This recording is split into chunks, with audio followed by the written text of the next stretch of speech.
it's basically a matter of existence, a survival of my family.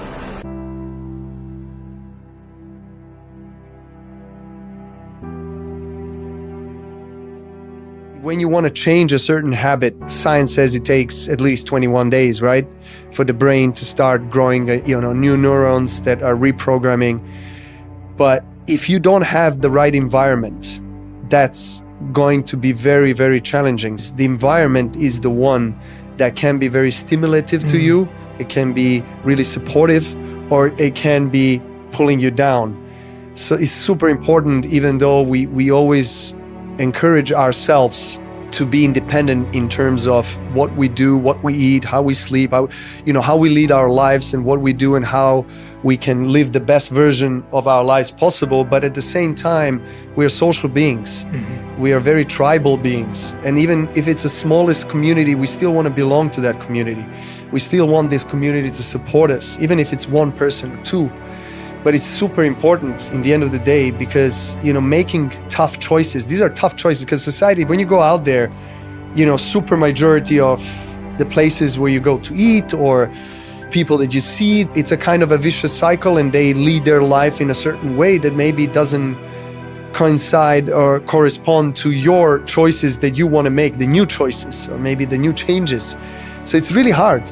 I feel like it's reinventing yourself constantly. For me, I've had this kind of upbringing, had the great foundation, and, I've achieved incredible things. I was dreaming of becoming number one in the world and becoming a Wimbledon champion. And that was my dream. I achieved that dream within 2 days. I won Wimbledon, and at the same day became number one in the world. It's just, once in a lifetime type of experience. And when you do something for the first time, obviously that big, it's just like you're flying to the moon. I mean, it's a kind of an out-of-body experience. So of course it was a kind of a surreal experience for me, and I tried to enjoy it and embrace it. But at the same time, I felt like, okay, it's great to share the court with these guys, but I want to beat them. I want to get the biggest titles. I want to be number one. I want to dominate. So I think that the first kind of that wave that I was riding on helped me to win my first slam when I was 19. I won a couple of big tournaments and so forth. I reached number 2 in the world, but I still wasn't number 1. And then I had a 3-year period. I didn't win a slam. I was winning some big tournaments, but I couldn't win a slam. These 2 guys were beating me in every big match, Federer and Nadal. I changed rackets, team members. I did everything I can to kind of find the right formula. And I was struggling physically as well. I wasn't, that's where I had my transformative journey nutrition-wise, where I took everything started going in the upwards direction for me. And learning also from these guys and the matches that we've played against each other was something that was extremely important for me at that time. I was, of course, trying to consume as much as I can this energy of the center court and everything, and it was overwhelming at times. But I was also very thorough in my analysis of the matches afterwards, even though I don't necessarily like to watch matches that I lost. But Kobe Bryant used to talk about this a lot, and when I was talking to him personally about that, he said, even if it's just specific intervals of the match that you lost, that you want to watch, that you definitely look at that, and you need to analyze that, and you need to go through that cramping feeling, because that's where you learn from those mistakes, and that's where you have an opportunity to rectify that the next tournament or next match and so forth. So that helped a lot. I have identified that as well, is my feeling of not being enough.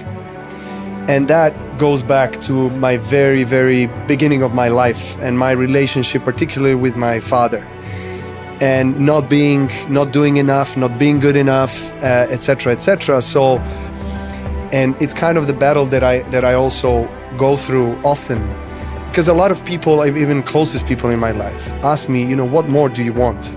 You have achieved everything. What do you want? Why do you keep going? And I tell them the good part that I told you, that I still really strongly feel it's inside of me, And I feel like as long as I have the capacity or ability to compete for the biggest titles in my sport, I want to keep going. And also, partly the part that I didn't mention that inspires me to keep going is to test my limits mentally and physically. Because when I was starting to break through into professional tennis, I remember when you reach your 30, you start counting your days to your retirement. Like after 30, that's it pretty much.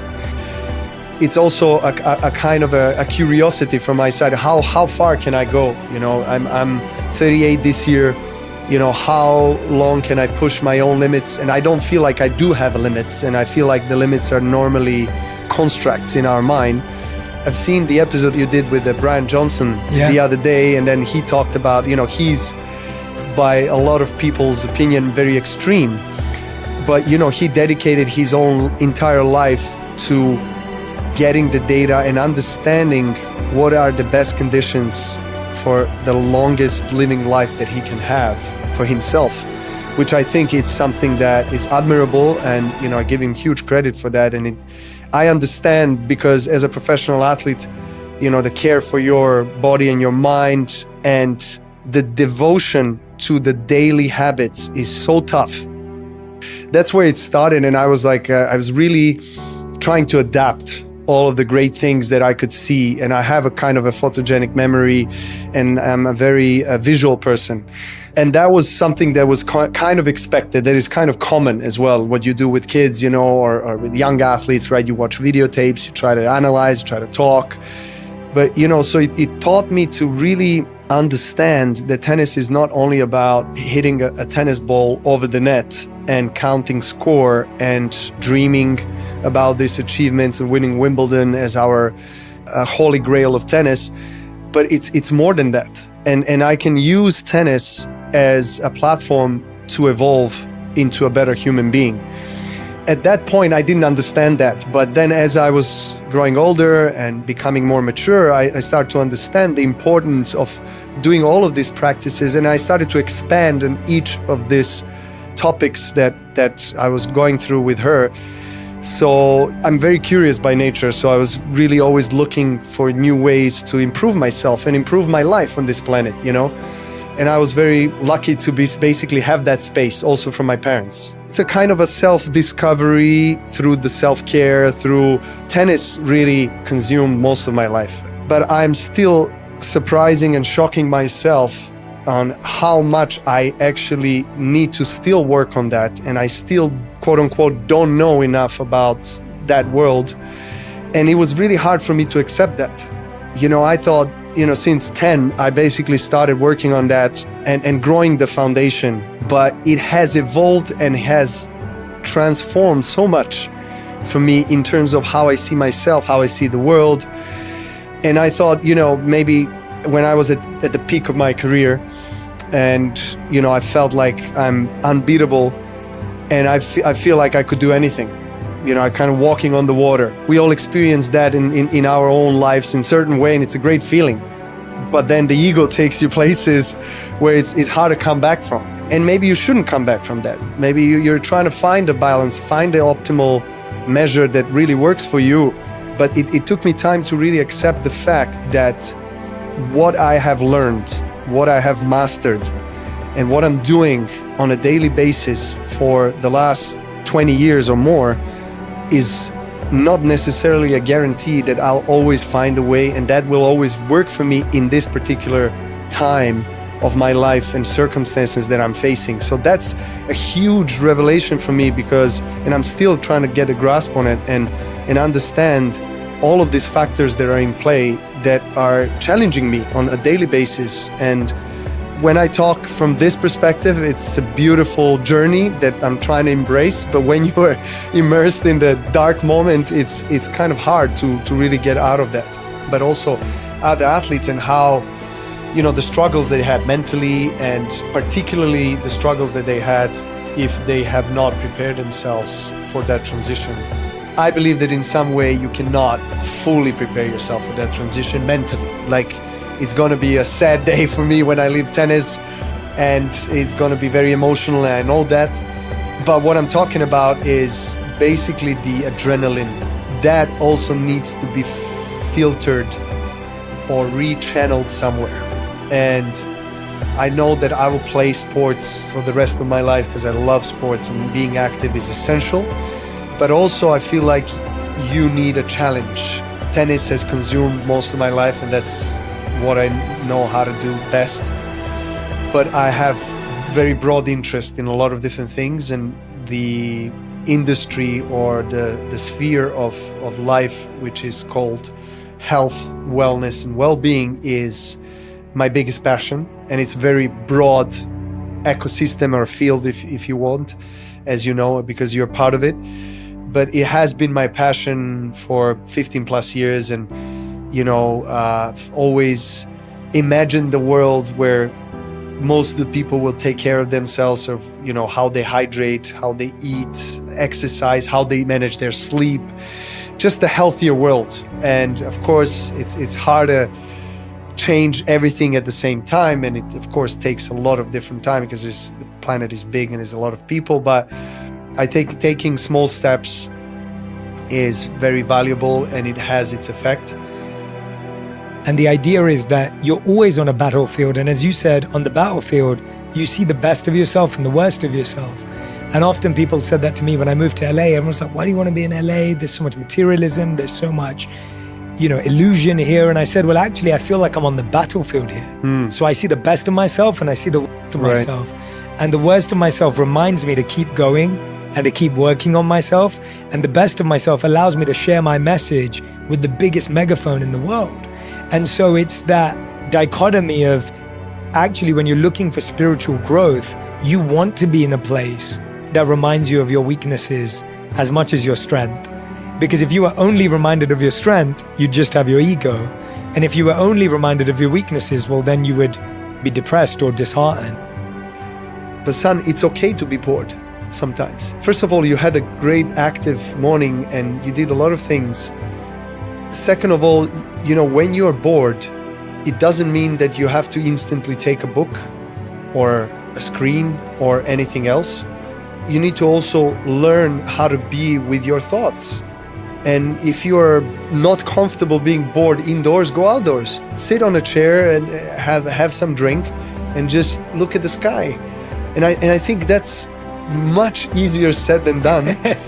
And I really would love my children to be able to be okay with being bored, because that's the time when you're actually most creative, or that's the time when you can manage your thoughts and everything that you have been suppressing by distracting yourself with phone, with whatever it is. You know, it's a struggle, but it's important. You know, I think it's super important, particularly for them at this young age, to think that it has been talked about a lot. Yeah, I agree. On why is it that our sports are so popular? Why is it that people relate to athletes? It's because of this grit, because of this battle.